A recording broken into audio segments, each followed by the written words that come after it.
ওনালর নারী গোপালর বংশাবলী যাহাক শুনিলে নষ্ট হুয়ে পাপ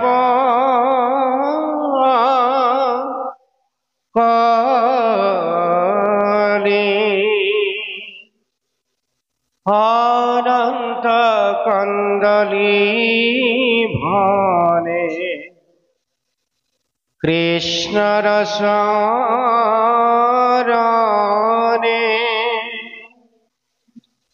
হরি হরি बोला जंते प्राण থাকে মানে কৃষ্ণ হরি রাম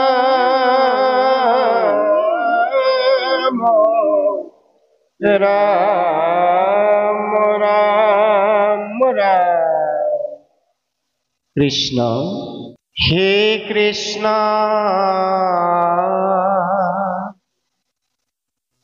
হে বাসুদেব দৈবকী নন্দন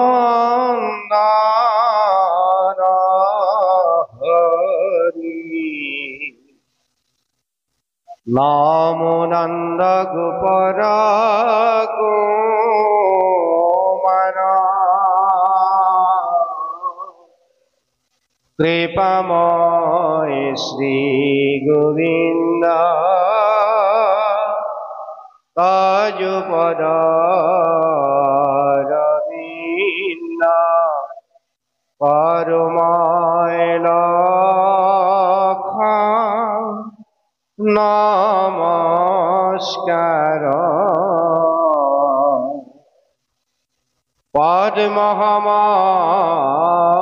পদ্মহমনাভি যার প্রণাম বারম্বার নমো দেব পদ্মমালা ধারী নমো পদ্মনেত্র পদজার হতপত নমো ভকত ভয়হারি বসুদেব হুত কৃষ্ণ তুমি ভকতর ইষ্ট অংশ সানুরাদি বিমরে জন দৈব গৃহী দয়ানন্দ জগতর গুরু কৃষ্ণ তুয়া পাবে করু বন্দন রাম তুয়া পাবে করু বন্দন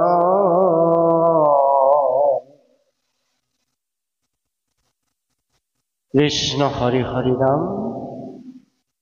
অনন্ত কোটি ব্ৰহ্মাণ্ডৰ মূল নায়ক চাৰিমুঠি জীৱৰ পালক সংহাৰক সমস্ত জীৱৰ পৰম উপাস্য অনাদি ঈশ্বৰ দৈবকী নন্দন কৃষ্ণদেৱৰ আতুল চৰণত জয় জয় ভক্তিৰ সেৱা নিবেদন কৰা হৈছে। গুৰুৰ গুৰু পৰম গুৰু জগত গুৰু কৃপাল গুৰু মহাপুৰুষ শ্ৰীমন্ত শংকৰদেৱ তেৰাৰে প্ৰপন্ন ভক্ত বোৱাৰপুৰ মাধৱদেৱ দুইজনা কৃপাল গুৰুৰ চৰণলৈ অন্তৰৰ নিভৃত কোণৰ ভক্তি অঞ্জলি সেৱা নিবেদন কৰা হৈছে। শংকৰেখে গুৰু মোৰ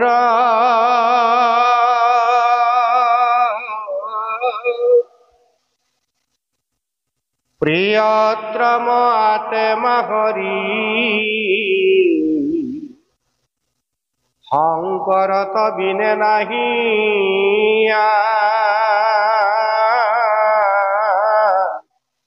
ইহকালে পৰকালে শংকৰেখে গুৰু মোৰ শংকৰ কস্মৰি যাওক প্ৰাণ শংকৰ স্মৰি যাওক প্ৰাণ।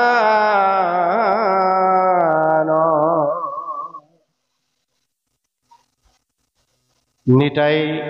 পুখুৰী গড় ভগা শ্ৰীমন্ত শংকৰদেৱ সংঘৰ এই প্ৰাথমিক শাখাৰ উদ্যোগত আৰু সমূহ এই গাঁৱৰ ৰাইজৰ সহযোগত তিনিদিনীয়াকৈ পূৰ্ণকৃষ্ণ ভগৱন্তৰ পৰম মংগলময় বাগ্ময় মূৰ্তি শ্ৰীমদ ভাগৱত পাঠ আৰু পৰ্যালোচনা এক সুন্দৰ অনুষ্ঠান এই পবিত্ৰ গুৰুগৃহত অনুষ্ঠিত কৰিছে। এই অনুষ্ঠানটিৰ সন্মানীয় উদযাপন সমিতিৰ সভাপতি জিতেন গগৈ, সন্মানীয় সম্পাদক বিপুল ভৰলুৱাকে প্ৰমুখ কৰি প্ৰাথমিক শাখাৰ সন্মানীয় সভাপতি তথা আমাৰ অতি সুহৃদ শ্ৰদ্ধাৰ শিশুৰাম ভৰলুৱা প্ৰভুজনা, এই অঞ্চলৰে এই গাঁৱৰে এগৰাকী সৰ্বৰাশী ব্যক্তি তথা অৱসৰপ্ৰাপ্ত প্ৰধান শিক্ষক, আমি তেৰাৰ চৰণলৈও আমাৰ ভক্তি সেৱা নিবেদন কৰিছোঁ। সন্মানীয় সম্পাদক সোমেশ্বৰ গগৈ প্ৰভুজনা, উদযাপন সমিতিৰ লগতে প্ৰাথমিক শাখাৰ সন্মানীয় সভাপতি সম্পাদক প্ৰভু কেউজনালৈ অন্তৰৰ নিভৃত কোণৰ শ্ৰদ্ধা ভক্তি তথা সেৱা নিবেদন কৰিছোঁ। লগতে আমাৰ সন্মুখত উপবিষ্ট হৈ থকা গুৰু ধৰ্মৰ একনিষ্ঠ সেৱক সুহৃদ বান্ধৱ আমাৰ চাংমাই প্ৰভুজনাৰ চৰণলৈ আমাৰ ভক্তি সেৱা নিবেদন কৰিছোঁ। আজিৰ পৰা প্ৰায় 17-18টা বৰ্ষ এইখন গাঁৱৰ লগত এই পবিত্ৰ গুৰুগৃহৰ সমূহ ভক্তপ্ৰাণ বৈষ্ণৱৰ লগত আমাৰ এটি সুহৃদ সম্পৰ্ক আছিল। আজি 15-17টা বসন্ত ইতিমধ্যে পাৰ হৈছে। আমি এই গাঁৱৰ এই অনুষ্ঠানৰ লগত সংপৃক্ত হৈ থকা ভক্ত সমস্তৰ লগত সহযোগিতাৰে গুৰু ধৰ্ম প্ৰচাৰ প্ৰসাৰত অৱতীৰ্ণ হৈ থাকিব পৰা নাই। তথাপি আজি এই পবিত্ৰ অনুষ্ঠানটিলৈ তেখেতসকলে এই অতীতৰ স্মৃতি হয়তো ৰোমন্থন কৰি আমাক এই অনুষ্ঠান ভাগিলে আমন্ত্ৰণ কৰিলে। আমিও আহি আজিৰ এই পীঠস্থানত উপস্থিত হৈ সমস্তজন ভক্তপ্ৰাণ বৈষ্ণৱ আই মাতৃৰ চৰণ দৰ্শন আৰু তেৰা সমষ্টৰ পদৰণুৱে আমাৰ জীৱন ধন্য কৰাৰ যি সুযোগ তেখেতলোকে আমাক প্ৰদান কৰিলে, পুনশ্চভাৰ সমস্তজন নৰৰূপী নাৰায়ণৰ চৰণলৈ ভক্তিৰ সেৱা নিবেদন কৰাৰ লগতে এই অনুষ্ঠানটিৰ লগত সংপৃক্ত হৈ থকা উদযাপন সমিতিৰ সমূহ সদস্যা, আই মাতৃ, যুৱ বন্ধু তথা দেশৰ ধৰণীস্বৰূপ কণ কণ শিশু সকলোলৈকে মান্যানুসাৰে আমাৰ শ্ৰদ্ধা, মৰম, ভক্তি জ্ঞাপন কৰিছোঁ। এটা কথা নিশ্চিতভাৱে ক'ব লাগিব, এই গুৰুগৃহৰ প্ৰতিষ্ঠাৰ হেতু অত্যন্ত ত্যাগ আৰু কষ্ট স্বীকাৰ কৰি আজিৰ এই গুৰুগৃহক এটা সঠিক মৰ্যাদা প্ৰদান কৰা সঁচা অৰ্থত কৃপাল গুৰু, জগত গুৰু, পৰম গুৰু শ্ৰীমন্ত শংকৰদেৱৰ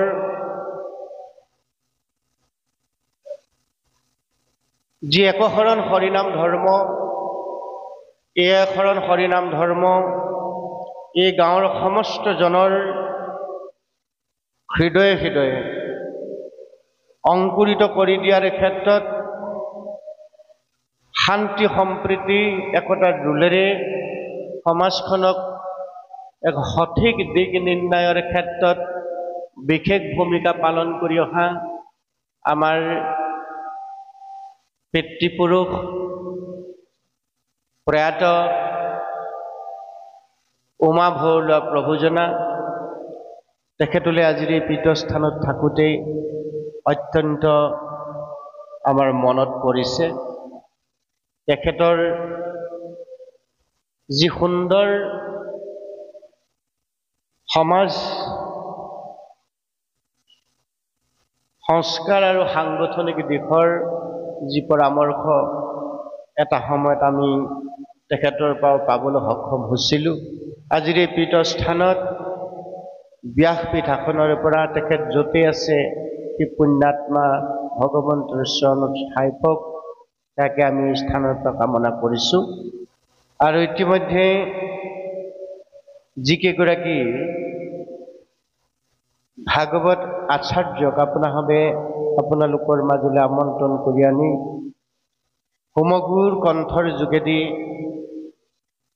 আপোনালোকে ভাগৱতৰ অমৃত ৰস আস্বাদন কৰি আছে। মূলৰ পাঠেকী মীনাৰাম দত্ত প্ৰভুজনা, প্ৰভাত সোণোৱাল, তৰুণ বুঢ়াগোহাঁই, ৰাজেন বৰা, জিতেন গগৈ, প্ৰবীণ বসুমতাৰীকে প্ৰমুখ কৰি সহযোগী পাঠৰ আসন অলংকৃত কৰা শ্ৰদ্ধাৰ পাঠাচাৰ্যসকল, পুনশ্চ সকলোলৈকে মান্যানুসাৰে শ্ৰদ্ধা, ভক্তি, সেৱা নিবেদন কৰি আমি আপোনালোকৰ মাজত উপস্থিত হৈ আমাৰ শিশুৰাম ভৰলুৱা আৰু চাংমাই প্ৰভুজনাই আমাক ভাগৱতৰ কিছু ব্যাখ্যা দাঙি ধৰিবৰ কাৰণে অনুৰোধ জনালে। গতিকে আমি আপোনালোকৰ মাজত থাকি আমাৰ জ্ঞানৰ সীমাবদ্ধতাৰে আমি যেনেদৰে কথাখিনি অনুভৱ কৰোঁ, বুজো নিজে, ঠিক সেইদৰে আপোনালোকৰ আগত দুই চাৰিটা কথা মত বিনিময় কৰিবৰ কাৰণে যত্ন কৰিম। কোনোবাখিনিত যদি আমাৰ বহাদুটা অপৰাধ হৈ যায়, সৰ্ব অপৰাধ সৰ্বদোষ আপোনালোকে মৰীক্ষণ কৰিব। ইতিমধ্যে ভাগৱতৰ দশম স্কন্ধৰ মধ্য দশমৰ ভগৱান কৃষ্ণৰ বংশাৱলী সম্পৰ্কে পাঠে আমাক কৈছে যে ভগৱান কৃষ্ণই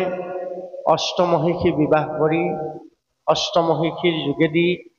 যিবিলাক সতী সন্তান জন্ম হ'ল, এই সতী সন্তানৰ যোগেদি ভগৱন্তৰ যি বংশৰ লীলা বংশাৱলী, সেই বংশাৱলী ইতিমধ্যে বৰ্ণনা হৈছে। পদুন্য ভগৱন্তৰ পুত্ৰ, তেওঁৰ লগত ৰুক্মৱতীৰ বিবাহ দুলৰী চন্দত আপোনালোকে শ্ৰৱণ কৰিবলৈ পাব। ৰুক্মৱতীৰ লগত পদুন্যৰ বিবাহ কেনেকৈ সম্পাদন হৈছিল, সম্বৰাসুৰক কেনেকৈ ভগৱন্তে বধ কৰিলে,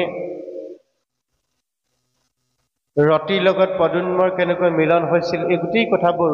সামগ্ৰিকভাৱে দশম স্কন্ধৰ মধ্যভাগত আপোনালোকে নিশ্চয়কৈ শ্ৰৱণ কৰিছে। যে কি হওক আমি এই বিবাহ আৰু যুদ্ধ বিগ্ৰহৰ মাজত নাথাকি ভাগৱতেনো আচলতে আমাৰ মানৱ জীৱনক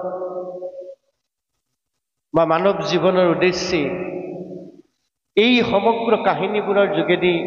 বিবাহ যুদ্ধ ইত্যাদি ইত্যাদি ভাগৱতৰ সন্নিৱিষ্ট বিস্তৰ কাহিনীবিলাকৰ যোগেদি কি পৰামৰ্শ কি উপদেশ প্ৰদান কৰিছে এই কথাখিনি আমি নিশ্চয়কৈ আলোচনা কৰিবৰ কাৰণে যত্ন কৰিম। সমস্ত জনকে নিৰ্দিষ্ট আসনত উপবিষ্ট হৈ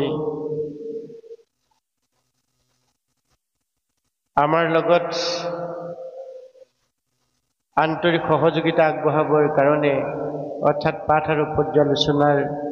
মাজতে সহযোগিতা আগবঢ়াই যাবৰ কাৰণে আপোনালোকক সদৌদিকে আমি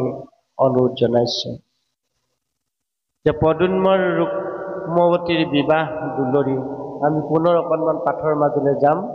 তাৰপিছতে আমি নিশ্চয়কৈ আলোচনালৈ সোমাই যাম। কৃষ্ণ দুলৰি হেন শুনি ৰাজা পুচন্ত দীক্ষিত মনত অতি উৎসাহ হেন মতে ৰুক্মে শত্ৰুৰ পুত্ৰক জীউক দিলা বিবাহ যুদ্ধত মাধৱে মুণ্ডক মুণ্ডিলা গলা মহালাজ পাই কৃষ্ণক বধিতে প্ৰতিজ্ঞা কৰিয়া সিটো আছে বাট চাই কৃষ্ণ ৰামে আৱেকে দম্ভতে উভয় শত্ৰুৰ ভৈল মিতৱতী ধৰ্ম ইহাক শুনিতে মোৰ হৰিকিত কহিও গুৰু মৰ্ম ৰাম ৰামে ভূত ভৱিষ্যত বৰ্তমান যত ইন্দ্ৰিয়ৰ গোচৰ সমস্তে জানয় যিটো যোগী হয়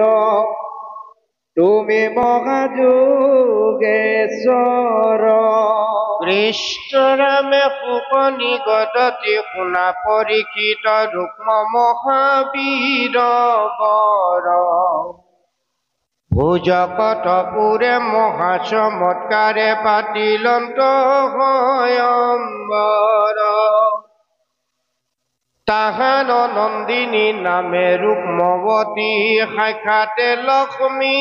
উৎপন্ন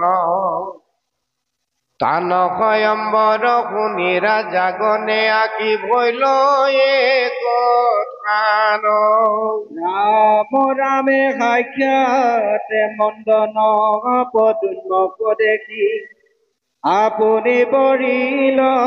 বালা সমস্তে ৰাজাক জিনিয়ে কেশৰে পদুন্মক টাংক বিহাইলা কৃষ্ণ ৰামে এতেকে যদ্যাপি পূৰ্ব বৈৰী স্মৰি আছে ৰুক্ম মহাখন তথাপি ৰুক্মিণী বহিনীক স্নেহে সহিলে কমহাবল নায়ু বৰিল বাকু জিনিল জানি নিজ ভাগিনী এতেকে কইনা বিঘাদিল বীৰে তেজিয়া শত্ৰু ভাৱক অজানিয়া সম্বন্ধ ধৰ্মক ভয় নকৰিলা মহাবীৰ স্নেহ পাশে বন্দী শুয়া মোৰ সমতি প্ৰীতিসাধী ৰুক্মিণীৰ কৃষ্ণ ৰামে শত্ৰুৰ নকৰ ভোজন নকৰি লোভঞ্জয় দাসিত সম্বোধি কন্যাক নেদিয়া বিবাহ বিৰোধ লোক বিদিত তথাপিতো ৰুক্মে কৃষ্ণ শত্ৰু সমে কৰিলন্ত মিত্ৰৱতী পাইল যেন ফল শুনা মহাবল পৰীক্ষিত মহামতী শুনা জ্ঞানী গণ আপোন জীৱন নাৰায়ণ প্ৰাণ দেৱ অকপট মনে তাহান চৰণে নিৰন্তৰে কৰা হেয় প্ৰাণ বুদ্ধি মন পুত্ৰ ভাৰ্যা ধন শৰীৰ আদি যত কৃষ্ণ আশা জাতু হৃদয় কমলে তাতেহে প্ৰিয় সমস্ত ৰাম ৰামে এতেকে কৃষ্ণ তপৰ কুদ গুণজন আছে আৰ যাৰ কৃপা বিনে ভুৱে ক্ষণে সকল লোকে আন্ধাৰ হেনয় বান্ধৱ মাধৱ লোকে ভকতি কনকৰয় আনক দেখিয়া বিঘিনি পাতয় পাতক কনগনয় ই ৰামে তাৰ বাক্য কোনো ভকতি তেজিয়া নকৰায়ান বিশ্বাস দুষ্টক বঞ্চিয়া হৃদয়ত দিয়া ভকতিৰ নিজ বাস ৰাম ৰামে মনে মনে লোৱা মাধৱৰ নাম দুৰ্জনে নুশুনি যেনি ভকতি নেৰিলে ভকত বৎসলে গুচাইব হব বিহীনি কৃষ্ণ ৰামে বেদ তয় কুধ লোকত বিৰোধ কৰ্ম কোনো নাচৰিবা কুকুৰক লাগে ঘিংঘনে মেলিবা ভকতি যেবে ৰাখিবা কি কালত দেখা কৃষ্ণক নমানে বৰ বৰ ৰাজা গণে হবে জানে শাস্ত্ৰ তত্ত্ব কয় আপুনি মূৰ্খক গণয় কোনে ইটো কলিকাল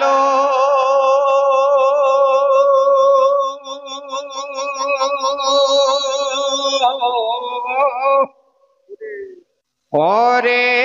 যিটো ভাল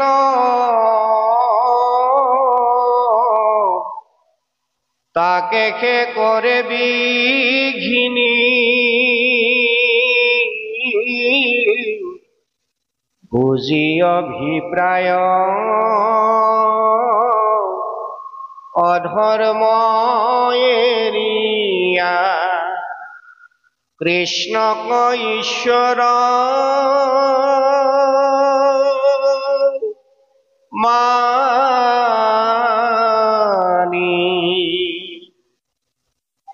অনন্ত কন্দলী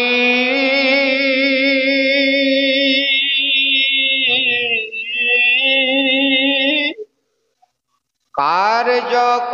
আকলি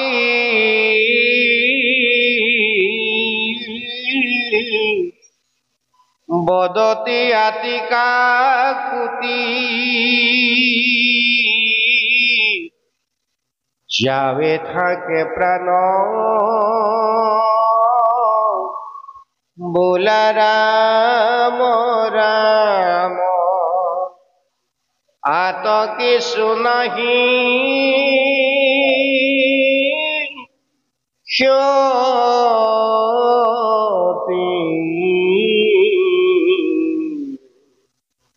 कृष्ण हरि राम राम राम राम याते खूब सुंदर केटामान कथा आमाक কৈছে দুলই ভাগের খুব সুন্দর পরামর্শ উপদেশ কেটামান আমাক প্রদান কৰিছে যে সমস্ত জীবৰ পালক নিয়ন্ত্ৰক সংহাৰক মহাহৰি বিষ্ণু দৈবকী নন্দন কৃষ্ণ ভগবন্ত প্ৰভুৱে এই ধৰাধামত অবতাৰ গ্ৰহণ কৰি কৃপালগুৰু জগৎগুৰু শ্ৰীমন্ত শঙ্কৰদেৱে খুব সুন্দৰভাবে দশম স্কন্ধ ভাগ সংস্কৃতৰ পৰা অসমীয়ালৈ অনুবাদ কৰি তাৰ যিখিনি মৌলিক কথা জীৱশ্ৰেষ্ঠ মনুষ্যৰ জীৱনৰ যিখিনি পৰম অমৃত কথা এইখিনি সুন্দৰভাৱে মথন কৰি আমাক দিলে কৃষ্ণৰ এই অৱতাৰটোৱে হ'ল চাৰিটা মহৎ লীলা সাধন কৰা আনুষংগিক ঢেৰ লীলা আছে তাৰ ভিতৰত মুখ্যতম লীলা হ'ল চাৰি ভাগ কৃষ্ণৰূপে অৱতাৰ গ্ৰহণ কৰি প্ৰথমতেই তেওঁ আৰম্ভ কৰি দিলে মথুৰা লীলা আৰম্ভ কৰি দ্বিতীয় লীলাভাগ কৰিলে বৃন্দাবন লীলা তৃতীয় লীলাভাগ কৰিলে তেওঁ কুৰুক্ষেত্ৰ লীলা আৰু শেষৰ ভাগ লীলা কৰিলে দ্বাৰকা লীলা এই চতুমহৎ লীলা সাধন কৰি দুষ্টক দমন আৰু শান্তক পালন কৰি ধৰাধামত তেওঁ শুদ্ধ যি সনাতন আদি সত্য যুগৰ সনাতন শুদ্ধ ধৰ্ম এক শৰণ হৰিনাম ধৰ্ম আছিল তাক জীৱ জগতৰ কল্যাণৰ অৰ্থে দি থৈ গ'ল ভক্তৰ হাতত ভক্ত কল্যাণৰ নিমিত্তে জীৱতৰণৰ নিমিত্তে এইদৰে ভগৱন্ত প্ৰভুৱে ভিন্ন সময়ত ভিন্নভাৱে ধৰাধামলৈ অৱতাৰ ধাৰণ কৰি আহি দুষ্টক দমন আৰু সন্তক পালন কৰি ভক্তৰ কাৰণে ধৰাধামখন দি থৈ গ'ল ইয়াত আমাক কৈছে হেৰা জ্ঞানমাৰ্গী কৰ্মমাৰ্গী মনুষ্যগণ তোমালোকে সাৱধান হোৱা যিজন অনন্ত কোটি ব্ৰহ্মাণ্ডৰ অধিকাৰী যিজন আমাৰ সমস্ত জীৱৰ পালক নিয়ন্ত্ৰক সংহাৰক সেইজন মহাহৰি বিষ্ণু অৰ্থাৎ দৈবকী নন্দন কৃষ্ণৰ চৰণত আমি সমস্তজনে কায় মনোবাক্যে সুধিব বিশ্বাস একান্তভাৱে সত্যে সদাপক্ষে তেওঁক ভজনা কৰিব লাগিব নিত্য সদায় আৰু এইদৰে যদি আমি ভগৱন্ত প্ৰভুক ভজনা কৰিব পাৰোঁ তেতিয়াহ'লে ভগৱন্তে কি কৰিব বুলিছে শুনা জ্ঞানীগণ আপোনাৰ জীৱন নাৰায়ণ প্ৰাণদেৱ নাৰায়ণ অৰ্থাৎ দৈবকী নন্দনৰ চৰণত যদি আমি মন প্ৰাণ সমৰ্পণ কৰি দিব পাৰোঁ অকপট মনে তাহানৰ চৰণে নিৰন্তৰ কৰা সেই প্ৰাণ বুদ্ধি মন পুত্ৰ ভাইজা ধন শৰীৰক আদি যত কৃষ্ণ আচাৰ্যটো হৃদয় কমলতা থাকে প্ৰিয় সমস্ত সেইজন কৃষ্ণৰ চৰণত পুত্ৰ ভাইজা ধন ঐশ্বৰ্য বিভূতি সহিতে আমি সমৰ্পিত হৈ দিব লাগে তেতিয়া ভগৱন্তই সেই জীৱক পৰম গতি প্ৰদান কৰিব এতেকে কৃষ্ণত অপৰ কুহিত কোনো জন আছে আৰু যাৰ কৃপা বিনা সবে একক্ষণ সকলো লোকৰ আন্ধাৰ হেনয় বান্ধৱ মাধৱক লোকে ভকতিক নকৰয় আনক দেখিয়া বিঘিনি পাতয় পাতকক নগনয় যে সেইজন কৃষ্ণ ভগৱন্তৰ বিনে আমাৰ জীৱৰ যে কল্যাণ নাই এই কথাটো ভগৱন্তই নিজেই ধৰাধামত অৱতাৰ গ্ৰহণ কৰি ভিন্ন সময়ত ভিন্ন ভাৱেৰে ভিন্ন লীলাৰ জৰিয়তে এই কথাবোৰ আমাক বুজাই গৈছে ইয়াত খুব সুন্দৰভাৱে কৈছে যে সেইজন কৃষ্ণৰ চৰণত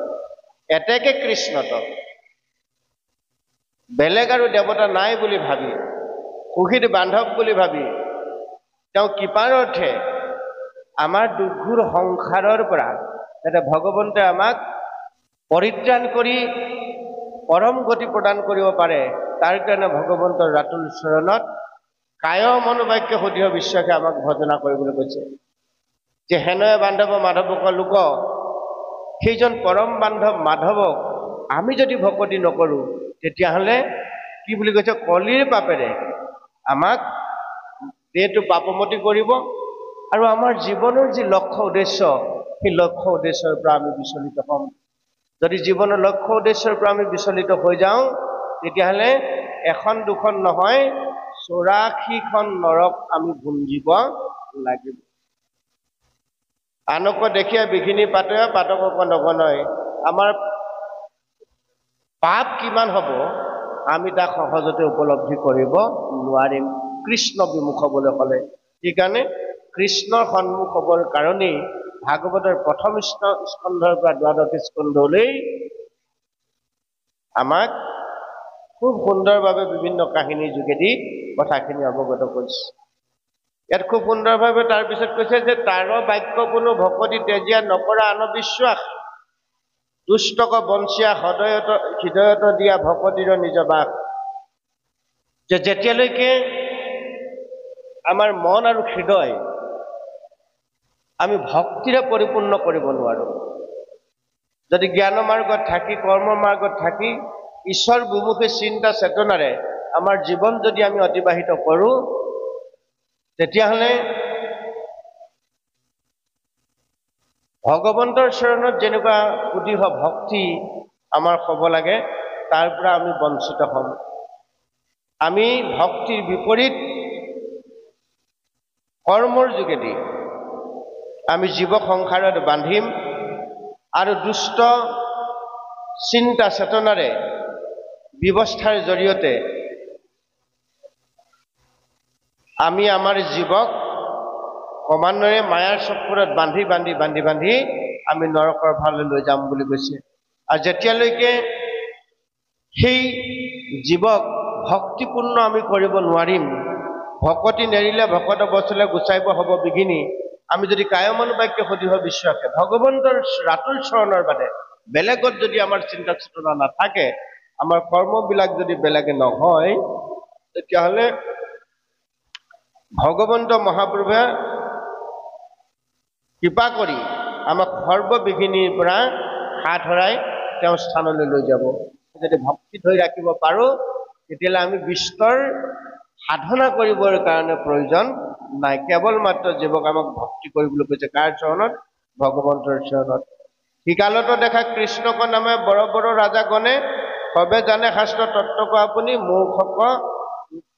গণয় কোনে। যিখিনি সময়ত ভগৱান কৃষ্ণ এই ধৰাধামত অৱতাৰ হৈছিল, চতুৰ্মুখত লীলা সাধন কৰি জীৱ কল্যাণৰ অৰ্থে এই ধৰাধামত ভিন্ন লীলা কৰিছিল, সেইখিনি সময়তো তেওঁ নিজৰ কুলটোৱেও তেওঁক জগতৰ হৰ্তা বিধাতা বুলি ভাবিব পৰা নাছিল। গতিকে আমি এই কলি যুগত ঘোৰ কলিৰ মলমতিৰ দিনত কলিয়ে আমাক সৰ্বক্ষণে গ্ৰাস কৰিছে, ইয়াত কোনো বাকী নাথাকিব বুলি কৈছে। সাধু সন্ত মহন্ত গোস্বামী এইবিলাক কোনো বাকী নাথাকিব, সকলোকে কলিয়ে গ্ৰাস কৰিব। এই কলি মলে আমি সমস্ত আবৃত্ত লোকসকলে নেখাবলগীয়া খাদ্য খাই, নকৰিবলগীয়া কৰ্ম কৰি, নাভাবিবলগীয়া কথা ভাবি, নাযাবলগীয়া স্থানলৈ গৈ আমি এনেদৰে গুৰুগৃহত আহি ৰাম নাম লৈ দিম, আমাক পুনৰ পুনৰ ভগৱন্ত বৈকুণ্ঠলৈ নিব বুলি যদি আমি ভবা হৈছে, তেতিয়াহ'লে আমি মূৰ্খৰ স্বৰ্গত বাস কৰা হৈছে। সেইকাৰণে কৈছে সৰ্বক্ষণে নিৰন্তৰে আপুনি খাওঁতে শুওঁতে উঠোঁতে বহুতে সকলো কৰ্ম কৰোঁতে ঈশ্বৰক লগত লৈ কৰক, বেলেগকৈ আৰু আমি কৰিব নালাগে। আপুনি নিত্য কৰ্ম কৰোঁতে, বিষয় ভোগ কৰি থাকোঁতে, ব্যৱসায় কৰি থাকোঁতে, চাকৰি কৰি থাকোঁতে, অন্যান্য বিষয় কৰ্ম কৰি থাকোঁতে আপুনি ঈশ্বৰক লগত লৈ সমস্ত কৰ্ম কৰক। এইদৰে কৰোঁতে কৰোঁতে ঈশ্বৰৰ ভকতি হ'ব, খালি কৰ্মত যাতে বিপাক নহয়। খুব সুন্দৰ কৈছে, এইটো কলিকাল কৰে যিটো ভাল তাকেহে কৰে বিঘিনি। কোনে কৰে? ভগৱন্তই। সেইকাৰণে কৈছে ভগৱন্তই যে মূত্ৰ কৰে যিটো আশ মই কৰোঁ তাৰ সৰ্বনাশ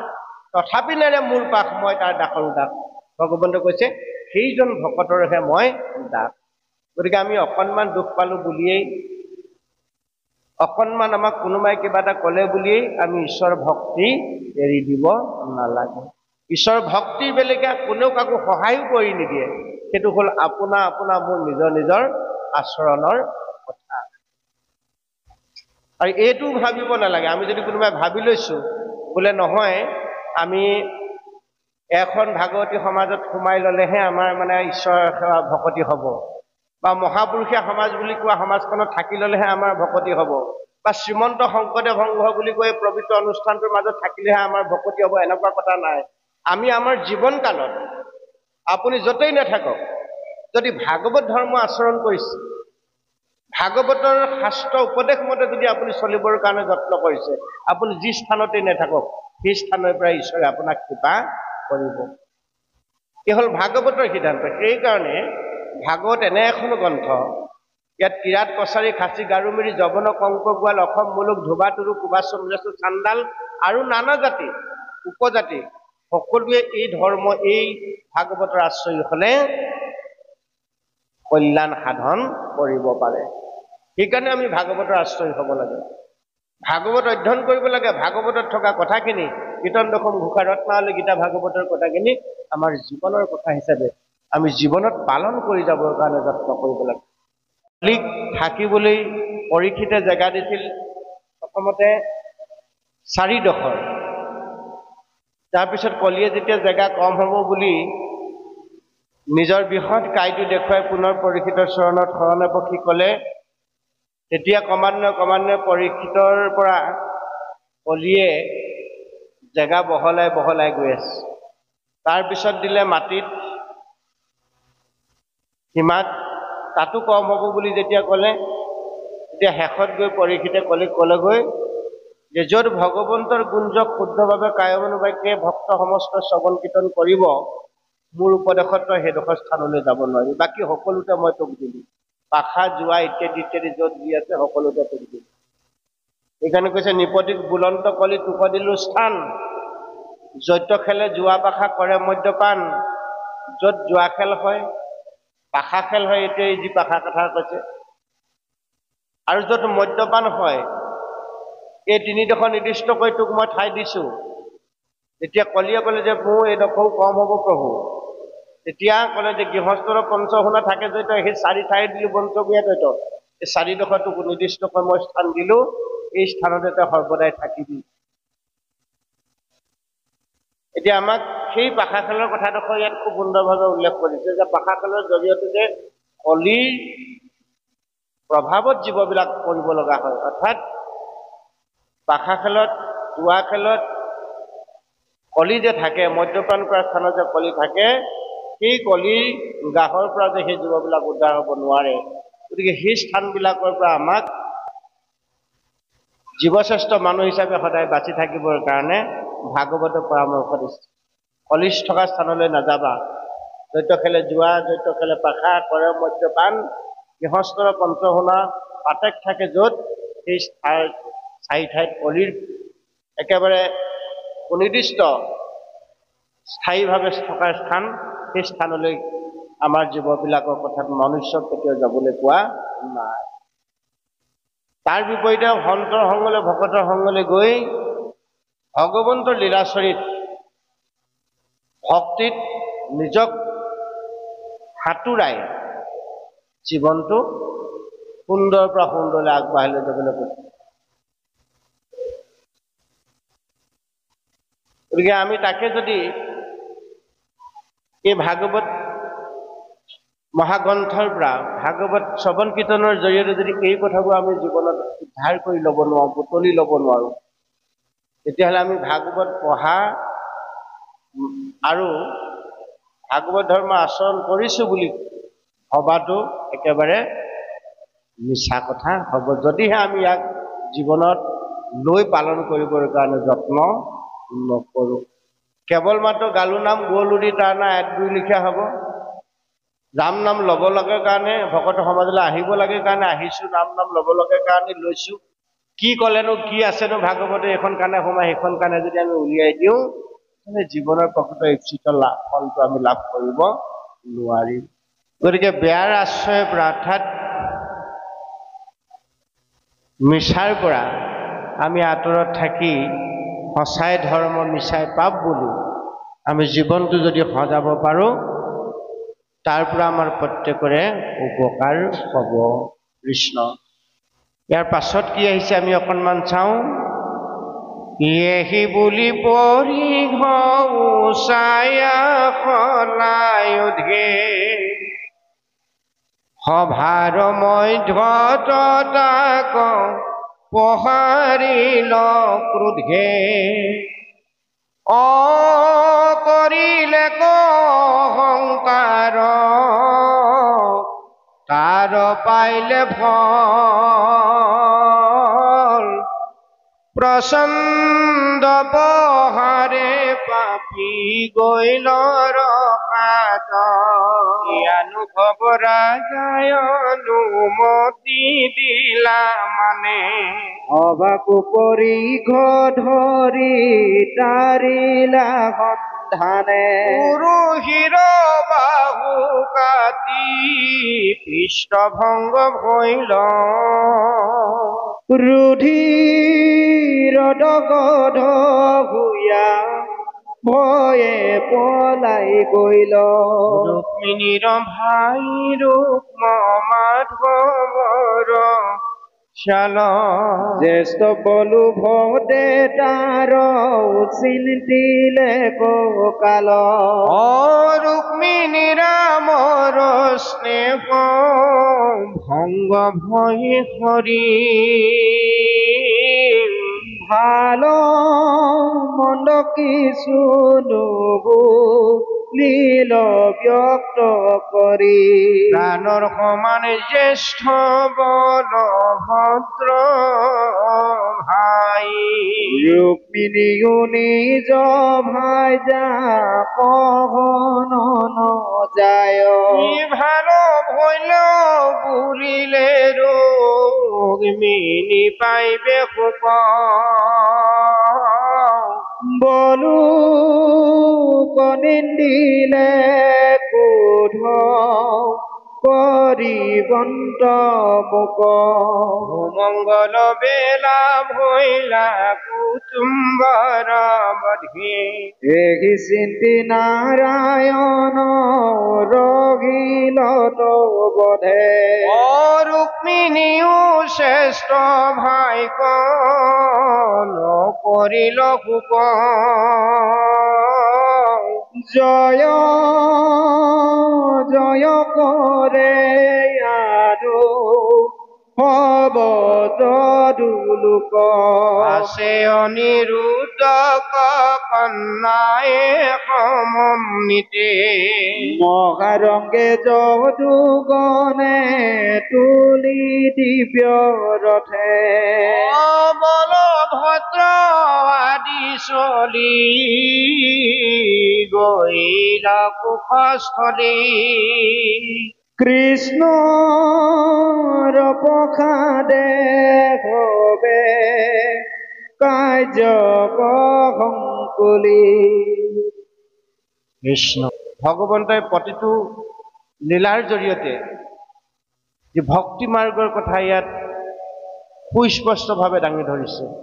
জ্ঞান আৰু কৰ্মৰ বিপৰীতে গৈ ভক্তি পথত যিসকল মনুষ্য আৰোহণ কৰিলে